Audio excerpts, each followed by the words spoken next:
teiksim tā, ir tāds raidījums Latvijas televīzijā bijis, kas saucās Gribu būt premjerministrs.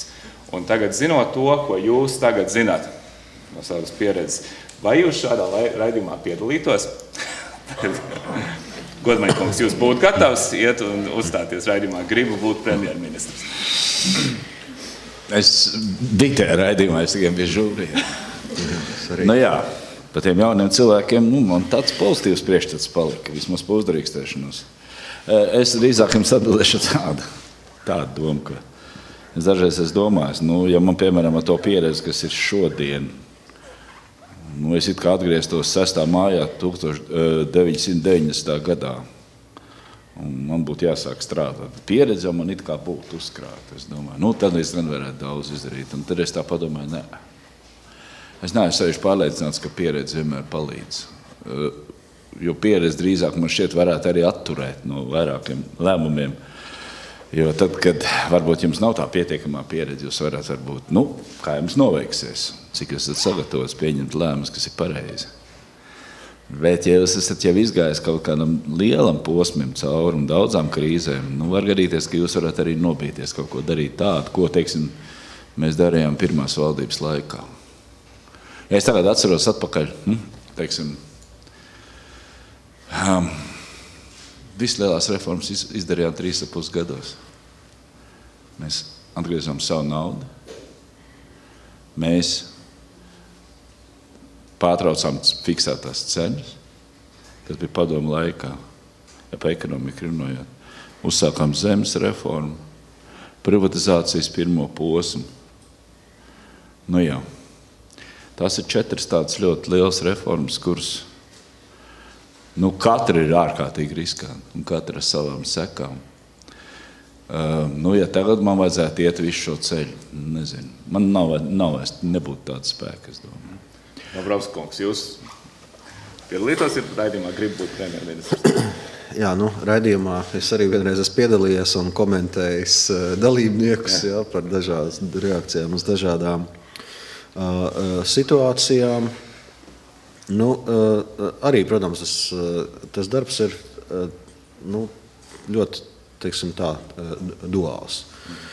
No vienas puses, protams, tas ir ļoti interesants darbs. Tas ir darbs, kur arī var tomēr redzēt padarītā rezultātus, vai ir izdevies pārvarēt krīzi, vai nav izdevies, kas kurā sektorā notiek, kas kurā sektorā ir jādara, lai varētu tālāk virzīties uz priekšu. No otras puses, tas, protams, arī ļoti smags darbs, ļoti liela atbildība, ļoti tādas augstas sabiedrības prasības pret premjeru, pret valdību kopumā. Un līdz ar to varētu domāt, ka var jau meklēt arī kaut ko vieglāku un kā saka, noteikti var atrast mierīgāku un labāk atalgot darbu nekā premjerdarbs. Bet tiešām tas izaicinājums un spēja kaut ko paveikt, manuprāt, tomēr šajā darbā ir ļoti svarīgs. Tā kā no tā viedokļa jau būtu nepieciešams, kā saka, iet un darītu atkal. Tagad ir moderni teikt, ka katram būtu jādara tas, ar ko viņš aizraujās, tas, ko viņš visvairāk gribētu darīt. Šis ir tas darbs, ko jūs uzskatāt, ka tas jūs visvairāk aizrauja, bet kādas cits lietas, ko jūs labprāt? Es jau tieši ar to saku, manuprāt, tas ir arī ļoti interesants darbs un noteikti ļoti aizraujošs darbs, bet tajā pašā laikā arī ļoti smags un atbildīgs. Un brīžiem, protams, ir tā, ka sāk domāt, kāpēc tas viss vajadzīgs, vai tiešām kaut ko mierīgāk nevar darīt, bet kopumā, kā es teicu, manuprāt, tas ir darbs, ko jau vajadzētu, es teiksim, turpināt darīt. Godmaņa kungs, 7. gadā jūs jau zinājāt, ko tas darbs nozīmē, kad jūs atkal piekritāt uzņemties. Ja es varu atklāt vienu tādu noslēpumu. Es jau to esmu teicis. Pašā sākumā, kad bija 2 pretendenti, sākumā bija tikai 2 pretendenti 7. gadā uz premjeru, Valds Dombrovskis un arī Zalankungs, jā. Viņš nāca no Kuldīgas, kas zina Zalankungu. Bet tur izveidās tāda situācija, ka es prezidentu ļoti labi pazinu. Mēs ļoti sen viens otru pazīstam. Daudz gadu, 10 atpakaļ. Es domāju par Zatleru kungu. Un tā pirmā doma bija tāda, ka jāveic kaut kāda sacensība sabiedrībā, publiski, un es tur tā kā sāku piedalīties ar... Es teicu, es noteikti negribu pretendēt uz šo amatu. Es esmu pietiekoši jau nomocījies 3,5 gadus pirmos, un es biju arī finanšu ministrs krīzē, un arī, kad es biju iekšlietu ministrs, man tur visādi gāja. Bija lecis iekšā no Daugavas, un lai dīzeļdegviela no Baltkrievijas, un nodeg mums, diemžēl, viens pansionāts. Bet tā problēma bija tāda, ka man prezidents toreiz teica, vajadzētu tādu, kā angliski saka, benchmark uztaisīt. Tomēr, lai tad sacenšās ar tevi. Es teicu, ko ar mani? Es tur uzrakstīju priekšā, kā es domāju. Es nezinu, kas tur nostrādāja toreiz. Man šķiet, ka tīri politiski bija kaut kādas problēmas. Politiski laikam nevarēja Dabrovskungs, nevarēja savākt balsis. Es īsti nezinu, labāk zinu premjers. Un tad prezidents teica, vajadzēs tev uzņemties. Protams, toreiz vēl nebija pilnīgi skaidrs, kāda krīze mums būs. Bet tagad es tā sāku domāt.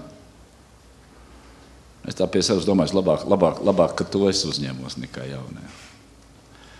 Ja vēl būtu drusciņi iespējas, nebūtu man aizmukuši prom visi tie koalīcijas partneri, mēs jau būtu acīm redzot vēl nedaudz atvieglojuši darbu nākamajā valdībā, vēl arī ar to 10. gada budžetu.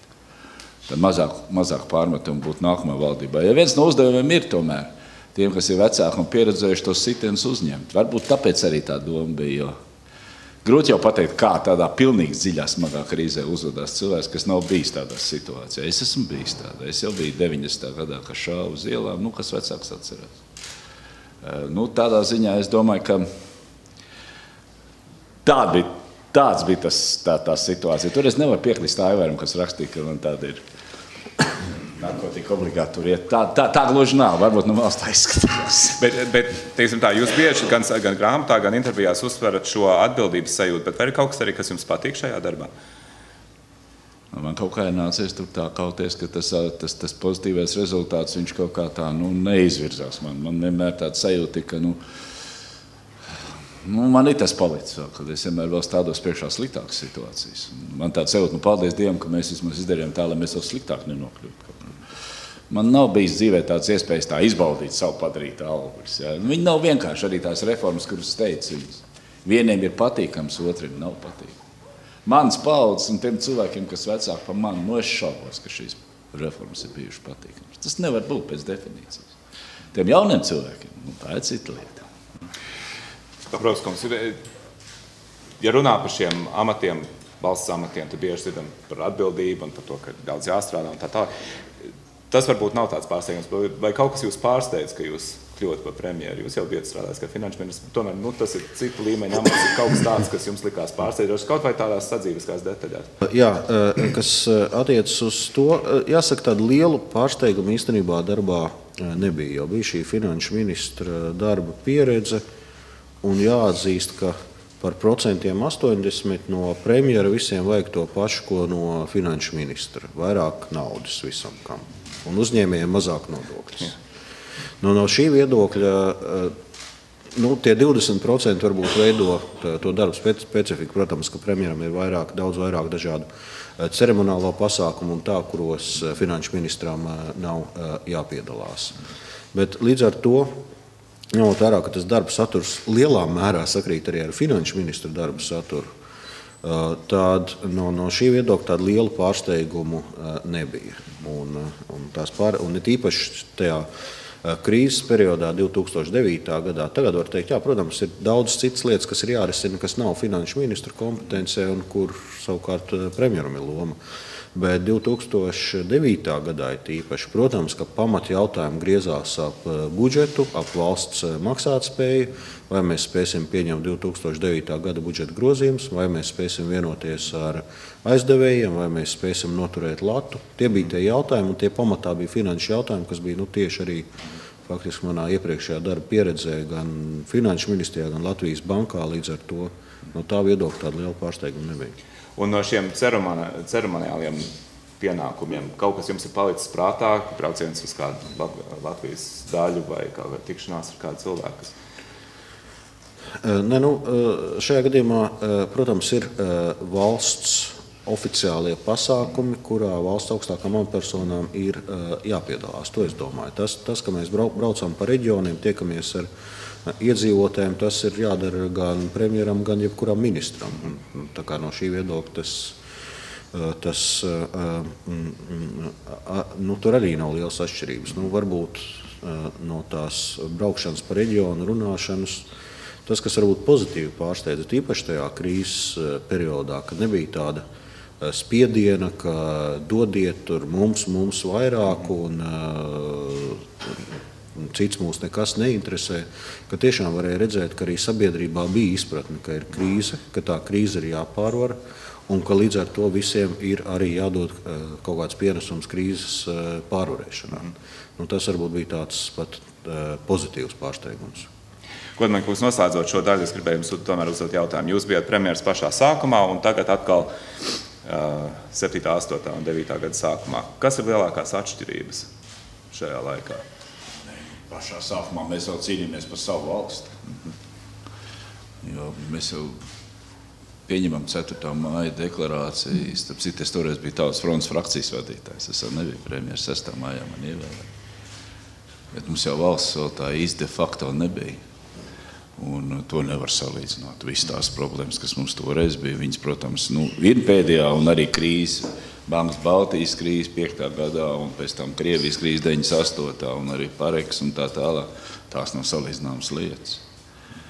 Tas tāds paldies Dievam, es kādreiz pēc sevis domāju, es tiešām absolūti nevienam nenovēlētu, teiksim, no tāda premjera pozīcijām vai no valdības pozīcijām iziet to posmu. Jo viņš jau raksturojās ar tādiem, mums koprodukts nokrita tuvu pie 50%. Igauniem 27, mums 50, mēs bijām vairāk iekšā PSRS inkorporēti. Mums faktiski bija armija iekšā, mums bija čeki iekšā. Kas tikai mums te nebija? Interfronts un glābšanas biedrības. Un nevienkārši viss tā situācija. Un to nevar salīdzināt. Tās tā pilnīgi dažādas kvalitātes. Un valdības uzdevums bija, faktiski augstākā padoma bija tā lokomotīva, kas pieņēma lēmumus. Valdības uzdevums vēl, tā teikt, izdzīvot tajā lokomotīvā ejot uz priekšu, tomēr mēs bijām tik daudz saistīti sevišķi ar PSRS bijušo, ka tas nav salīdzināmas lietas. Tāpēc es personīgi domāju, ka es tā pie sevis tā dziļi ceru, ka mums vairs nekad nebūs ar tādām lietām jānodarbojas mūsu valdību vadītājiem. Nekad. Mums būs cits problēmas, kāda vieta Eirozonā vai kā, bet cīņa par savu valsts tādā nozīmē, kā mēs visi cīnīmies, tāda vairs nebūs.